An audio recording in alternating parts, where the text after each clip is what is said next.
Di Osaka, Jepang, sebuah keluarga Yakuza yang paling ditakuti sedang mengadakan pesta. Semua orang terlihat senang menyambut kedatangan si putri kecil. Namun tiba-tiba terdengar suara tembakan dan terjadilah pembantaian secara membrutal.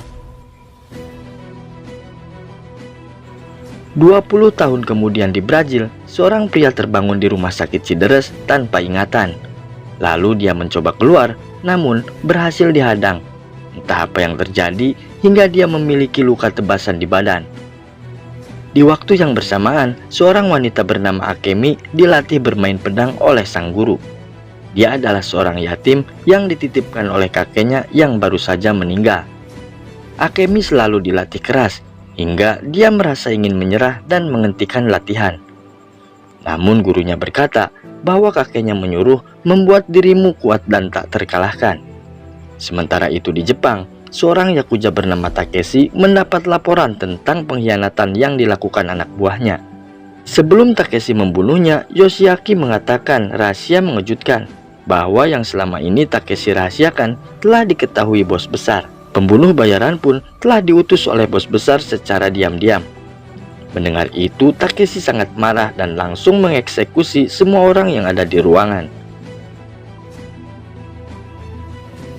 Di tempat lain, Akemi terlambat datang ke tempatnya bekerja. Lalu dia didatangi oleh temannya untuk membicarakan asmara. Namun Akemi berkata bahwa dirinya tidak punya waktu untuk memikirkan soal cinta, karena Akemi masih terluka saat kematian kakeknya. Di rumah sakit Cideres, lelaki amnesia yang sudah diborgol didatangi oleh dokter dan penyidik kepolisian. Mereka memberikannya pedang karena itulah yang dia pegang saat dia pingsan. Namun dia berkata tidak bisa mengingat apapun kecuali kekosongan. Saat para penyidik pergi, dia lalu melarikan diri, kemudian masuk ke kamar mandi dan keluar dengan pakaian yang sudah terganti. Lalu dia pun memencet alarm kebakaran. Saat sedang kacau, dia mengambil pedang dan keluar tanpa hambatan. Di tempat lain, Takeshi baru tiba di markas bos besar. Dia sangat dihormati sebagai tangan kanan bersama Kojiro yang merupakan saingan. Di depan bos besar, Kojiro berkata bahwa dia tidak terima dengan tindakannya yang semena-mena, karena Yoshiaki yang baru saja dibunuh adalah anak buahnya. Tanpa banyak kata, Takeshi hendak memotong jarinya untuk membuktikan kesetiaannya. Namun bos besar menahan karena percaya. Lalu Kojiro memperingatkan Takeshi untuk berhati-hati jika tidak ingin kehilangan nyawa. Di tempat lain, Akemi membuat tato simbol yang dibawa mati oleh kakeknya. Meski tidak tahu artinya, namun Akemi ingin terus mengingat bahwa kakeknya telah dibunuh entah oleh siapa. Di sudut kota, si pria amnesia mengeluarkan pedangnya dan membuka perban yang banyak luka gores di wajahnya. Singkat cerita, Akemi yang berulang tahun diajak pesta ke diskotik oleh temannya. Lalu dia bernyanyi di panggung dengan ceria. Namun tiba-tiba seorang laki-laki tak dikenal mengganggu dan melecehkannya. Akemi pun mengajarnya dan melumpuhkan gerombolannya. Untungnya petugas menghentikannya sebelum ada korban jiwa. Di depan toko antik, si pria amnesia merasa ditarik oleh pedangnya. Diam-diam dia masuk dan menemukan sarung pedang di sana. Lalu pemilik toko datang dan tampak heran melihat pengunjung di jam tutup toko. Namun si pria itu kasar dan meminta dijelaskan tentang pedang yang dia pegang. Akhirnya si pemilik toko pun menjelaskan bahwa katana tersebut pernah dititipkan untuk dipertajam. Pedang tersebut dikenal dengan nama Murasama yang dikutuk untuk selalu haus akan tumbal. Lalu si pria amnesia diberi alamat untuk mendatangi si pemilik awal. Sepulangnya di rumah, Akemi membuka minuman yang disimpan almarhum kakeknya untuk ulang tahunnya. Namun Akemi merasa hampa dan tidak tahu lagi harus apa di dunia ini. Dia hanya bisa menangis dalam keadaannya yang sebatang kara. Dan di pagi hari, si pria amnesia telah sampai di alamat tujuan. Lalu dia menaiki lift yang ternyata mengarah ke apartemen Akemi. Di sana dia tidak menemukan apapun yang mampu mengembalikan ingatannya.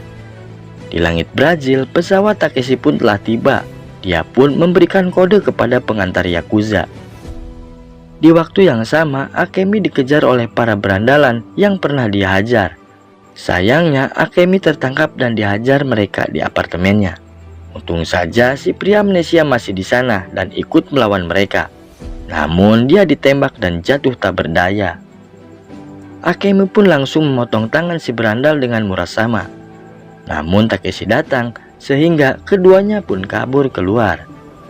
Takeshi terus mengejar mereka hingga kemudian pria amnesia berhasil melepaskan pistol Takeshi. Namun pedangnya terpental akibat Takeshi yang menyerang.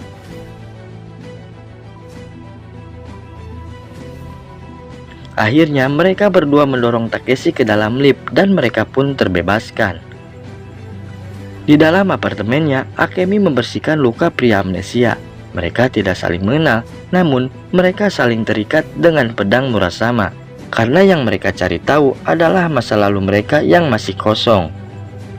Saat Akemi mencari obat, dia menemukan sebuah foto keluarganya yang mana ada Takeshi di dalamnya.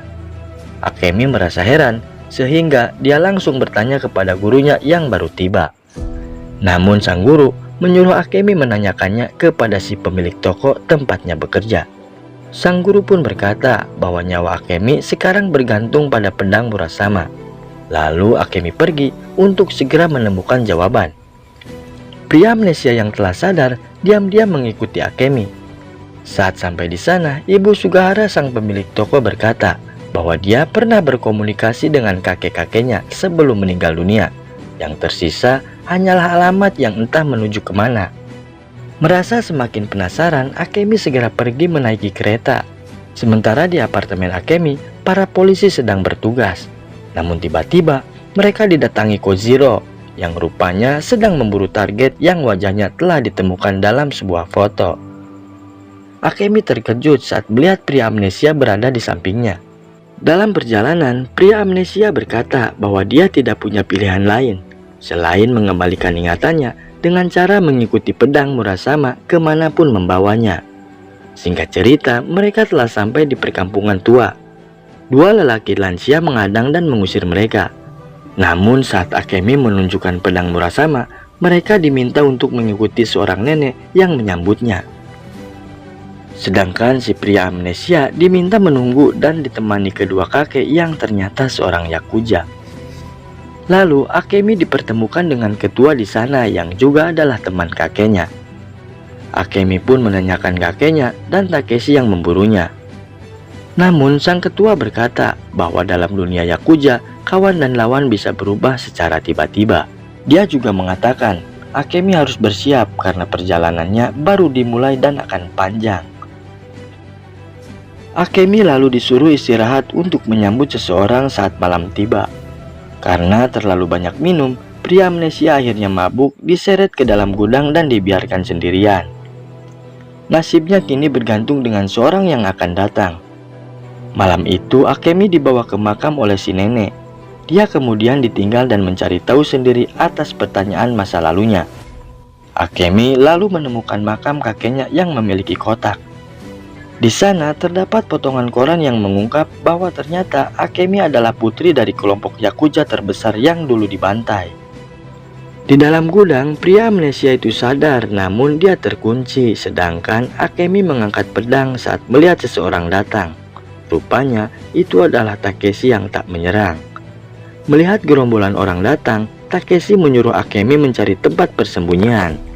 Mereka adalah anak buah Kojiro yang telah menangkap ketua perkampungan.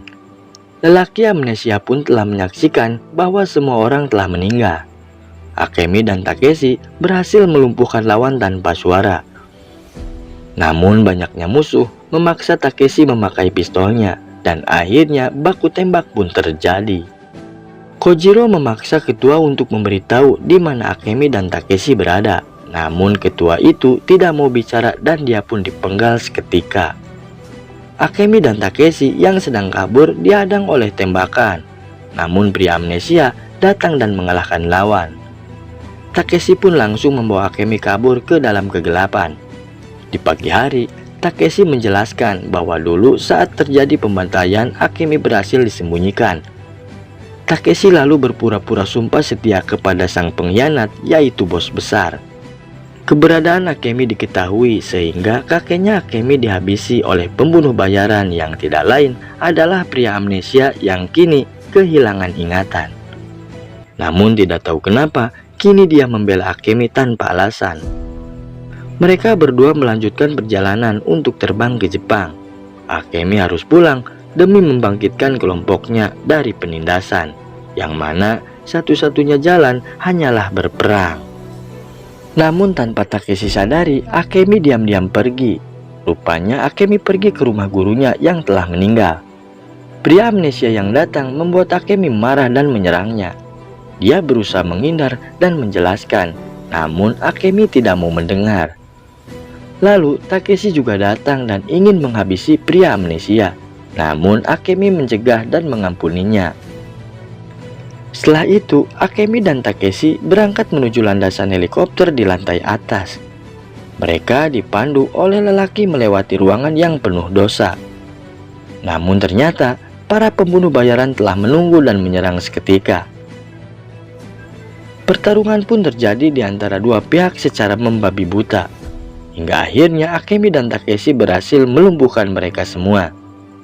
Dengan tenaga sisa, Akemi menuntun Takeshi menaiki tangga. Namun mereka disambut oleh Kojiro beserta anak buahnya dengan menahan si pria amnesia. Setelah lama bersaing, ketua petinggi Yakuza tersebut akhirnya menemukan momen yang pas untuk bertarung. Sayangnya energi Takeshi sudah habis dan tak mungkin melawannya. Tanpa basa-basi, Kojiro menusuk Takeshi tanpa ampun. Dalam sekarat, Takeshi bersumpah atas nama klan dan jatuh tersungkur. Kini tinggal Akemi sendiri ditemani pedang kutukan Murasama. Tidak ada harapan lagi untuk menang, namun pria amnesia melawan dan merobohkan para pengawal. Kojiro terlihat terkejut melihat Akemi memakai pedang kutukan. Tidak ada pilihan lain, pertarungan mematikan pun terjadi.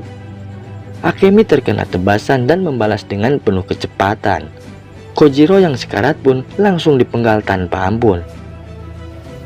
Setelah itu, Akemi mendatangi pria amnesia yang bersumpah bahwa dia tidak membunuh gurunya.